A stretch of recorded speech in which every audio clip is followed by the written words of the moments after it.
ಎಲ್ಲರಿಗೂ ನಮಸ್ಕಾರ. ನಮ್ಮೆಲ್ಲರ ದೇಹದೊಳಗೆ ಒಂದು ದೊಡ್ಡ ಸದಾ ಕೆಲಸ ಮಾಡ್ತಾ ಇರೋ ಪವರ್ ಪ್ಲಾಂಟ್ ಇದೆ ಅಂತ ನಂಬ್ತೀರಾ? ಅದನ್ನೇ ಕರುಳಿನ ಶಕ್ತಿ ಕೇಂದ್ರ ಅಂತ ಕರೆಯೋದು. ಬನ್ನಿ, ಇವತ್ತು ನಾವು ಈ ರಹಸ್ಯ ಕಾರ್ಖಾನೆಯೊಳಗೆ ಒಂದು ಪ್ರವಾಸ ಹೋಗಿ ಬರೋಣ. ಹೌದು, ನಿಜ. ನಾವು ಕೇಳಿದ್ದು ಸರಿನೇ. ಈ ಕ್ಷಣದಲ್ಲೂ ನಮ್ಮೆಲ್ಲರ ದೇಹದೊಳಗೆ ಒಂದು ದೊಡ್ಡ ಕಾರ್ಖಾನೆ ನಾವು ತಿಂದ ಆಹಾರವನ್ನ ಶಕ್ತಿಯಾಗಿ ಪರಿವರ್ತಿಸ್ತಾ ಇದೆ. ಈ ಕುತೂಹಲಕಾರಿ ಯಂತ್ರದ ಬಗ್ಗೆ ಇನ್ನಷ್ಟು ತಿಳಿಯೋಣ ಬನ್ನಿ. ಸರಿ, ಹಾಗಿದ್ರೆ ನಮ್ಮ ಈ ಕಾರ್ಖಾನೆ ಪ್ರವಾಸ ಶುರು ಮಾಡೋಣ ಅಲ್ವಾ? ಮೊದಲಿಗೆ ನಾವು ತಿಂದ ಆಹಾರವನ್ನ ಇಂಧನವನ್ನಾಗಿ ಮಾಡೋ ಆ ಪ್ರಮುಖ ತಂಡವನ್ನ ಭೇಟಿ ಮಾಡೋಣ. ನೋಡಿ, ಇಲ್ಲೇ ಇರೋದು ನಮ್ಮ ಕಾರ್ಖಾನೆಯ ಹೃದಯ ಭಾಗ.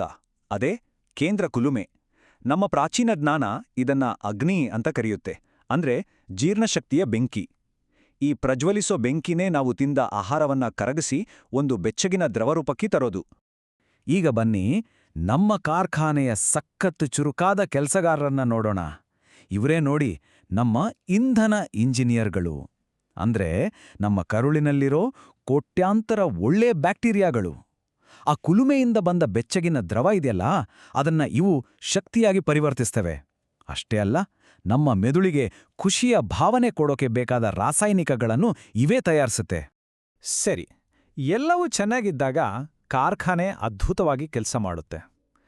ಒಂದು ವೇಳೆ ಈ ಸಿಸ್ಟಮ್ ಕೆಟ್ಟೋದ್ರೆ, ಅಂದ್ರೆ ಆ ಅಗ್ನಿ ತಣ್ಣಗಾದ್ರೆ ಏನಾಗುತ್ತೆ? ಬನ್ನಿ, ಮುಂದಿನ ಭಾಗದಲ್ಲಿ ಇದನ್ನೇ ನೋಡೋಣ.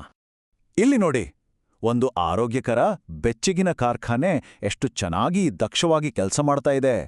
ಆದ್ರೆ ಇನ್ನೊಂದು ಕಡೆ ಆ ಕುಲುಮೆ ಮೇಲೆ ಯಾರೋ ಐಸ್ ನೀರು ಸುರಿದ ಹಾಗೆ ಬೆಂಕಿ ಆರಿ ಹೋಗಿದೆ. ಇಡೀ ಕಾರ್ಖಾನೆ ತಣ್ಣಗಾಗಿ ಹೊಗೆಯಿಂದ ತುಂಬಿ ನಿಂತೇ ಹೋಗಿದೆ.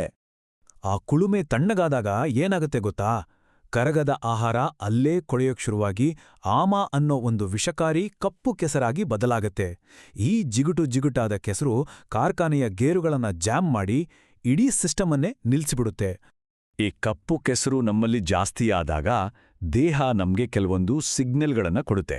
ಉದಾಹರಣೆಗೆ, ಊಟ ಆದ ತಕ್ಷಣ ಸಖತ್ ನಿದ್ದೆ ಬರೋದು, ನಾಲ್ಗೆ ಮೇಲೆ ಒಂದು ಬಿಳಿ ಪದರ ಕಟ್ಟೋದು, ತಲೆ ಎಲ್ಲೋ ಮೋಡ ಕವಿದ ಹಾಗೆ ಬ್ರೈನ್ ಫಾಗ್ ಆಗೋದು, ಹೊಟ್ಟೆ ಉಬ್ರ ಕುಡುಗುಡು ಅನ್ನೋದು, ಕೀಲುಗಳೆಲ್ಲ ತುಕ್ಕು ಹಿಡಿದ ಹಾಗೆ ಬಿಗಿಯಾಗೋದು.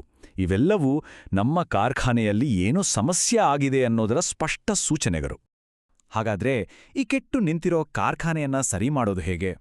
ಟೆನ್ಷನ್ ಬೇಡ, ಅದಕ್ಕೂ ಒಂದು ಸ್ಪೆಷಲ್ ಟ್ಯೂನಪ್ ತಂಡ ಇದೆ. ಅವರೇ ನಮ್ಮ ಮಾಂತ್ರಿಕ ಮೆಕ್ಯಾನಿಕ್ಗಳು.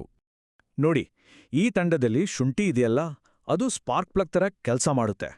ಆರಿಹೋದ ಬೆಂಕಿಯನ್ನ ಮತ್ತೆ ಹೊತ್ಸುತ್ತೆ. ಇನ್ನು ಮಜ್ಜಿಗೆ, ಅದು ಲಕ್ಷಾಂತರ ಹೊಸ ಇಂಧನ ಇಂಜಿನಿಯರ್ಗಳನ್ನ ಕರ್ಕೊಂಬರೋ ಒಂದು ಬಸ್ಸಿದ್ದಾಗೆ. ಮತ್ತು ನೆಲ್ಲಿಕಾಯಿ, ಅದರ ವಿಶೇಷ ಶಕ್ತಿಯಿಂದ ಕಾರ್ಖಾನೆಯ ಗೋಡೆಗಳನ್ನ ರಿಪೇರ್ ಮಾಡಿ ಮತ್ತೆ ಸ್ಟ್ರಾಂಗ್ ಮಾಡುತ್ತೆ. ಆದರೆ ಇಲ್ಲಿ ಒಂದು ದೊಡ್ಡ ರಹಸ್ಯ ಇದೆ.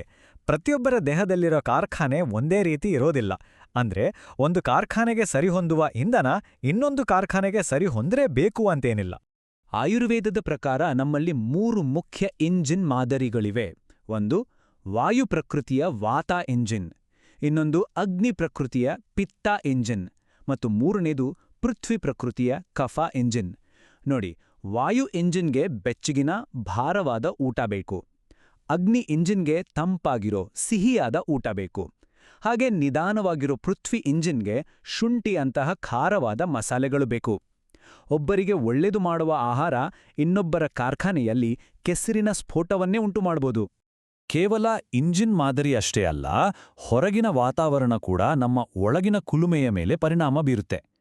ಚಳಿಗಾಲದಲ್ಲಿ ನಮ್ಮ ಜೀರ್ಣಶಕ್ತಿ ಅಂದ್ರೆ ಆ ಅಗ್ನಿ ತುಂಬಾ ಪ್ರಬಲವಾಗಿರುತ್ತೆ. ಅದೇ ಬೇಸಿಗೆಯಲ್ಲಿ ದುರ್ಬಲವಾಗಿರುತ್ತೆ. ಹಾಗಾಗಿ ನಾವು ಋತುಗಳಿಗೆ ತಕ್ಕ ಹಾಗೆ ನಮ್ಮ ಇಂಧನವನ್ನ ಅಂದ್ರೆ ನಮ್ಮ ಆಹಾರವನ್ನ ಬದಲಾಯಿಸ್ತಾ ಇರಬೇಕು. ಇದು ತುಂಬಾ ಮುಖ್ಯ. ಈ ಎಲ್ಲ ಮಾಹಿತಿ ಜೊತೆಗೆ ಪ್ರತಿಯೊಬ್ಬರೂ ತಮ್ಮ ಆಂತರಿಕ ಶಕ್ತಿ ಕೇಂದ್ರದ ಬಾಸ್ ಆಗ್ಬೋದು. ಹೌದು, ನಮ್ಮ ಕಾರ್ಖಾನೆಯನ್ನ ಖುಷಿಯಾಗಿ ಆರೋಗ್ಯವಾಗಿ ಇಟ್ಕೊಳ್ಳೋದು ಬೇರೆ ಯಾರ ಜವಾಬ್ದಾರಿಯೂ ಅಲ್ಲ, ಅದು ಸಂಪೂರ್ಣವಾಗಿ ನಮ್ಮ ಕೈಯಲ್ಲೇ ಇದೆ. ಹಾಗಿದ್ರೆ ನೆನ್ಪಿಡಬೇಕಾದ ಕೆಲವು ಸಿಂಪಲ್ ನಿಯಮಗಳು. ಮೊದಲನೇದಾಗಿ, ನಿಜವಾಗಿಯೂ ಹಸಿವಾದಾಗ ಮಾತ್ರ ಊಟ ಮಾಡಿ. ಎರಡನೇದು, ದೇಹ ಕೊಡುವ ಸಿಗ್ನಲ್ಗಳನ್ನ ನಿರ್ಲಕ್ಷ್ಯ ಮಾಡಬೇಡಿ. ಮೂರನೇದು, ಋತುಮಾನಕ್ಕೆ ತಕ್ಕಂತೆ ಆಹಾರವನ್ನ ಬದಲಾಯಿಸಿ. ಎಲ್ಲಕ್ಕಿಂತ ಮುಖ್ಯವಾಗಿ, ಬೇರೆಯವರು ತಿಂತಾರೆ ಟ್ರೆಂಡ್ ಅಂತ ಅಲ್ಲ, ನಮ್ಮ ದೇಹಕ್ಕೆ ಯಾವುದು ಸರಿ ಹೊಂದುತ್ತೋ ಅದನ್ನೇ ಸೇವಿಸಿ. ಹಾಗಿದ್ರೆ ಒಂದು ಕ್ಷಣ ಯೋಚನೆ ಮಾಡಿ, ನಿಮ್ಮ ಆಂತರಿಕ ಕಾರ್ಖಾನೆ ಇಂದು ನಿಮ್ಗೆ ಏನ್ ಹೇಳ್ತಿದೆ? ಅದರ ಮಾತನ್ನ ಕೇಳಿಸ್ಕೊಳ್ಳೋದೇ ಆರೋಗ್ಯಕರ ಜೀವನದ ಮೊದಲ ಹಾಗೂ ಅತ್ಯಂತ ಪ್ರಮುಖ ಹೆಜ್ಜೆ ಅಲ್ವಾ?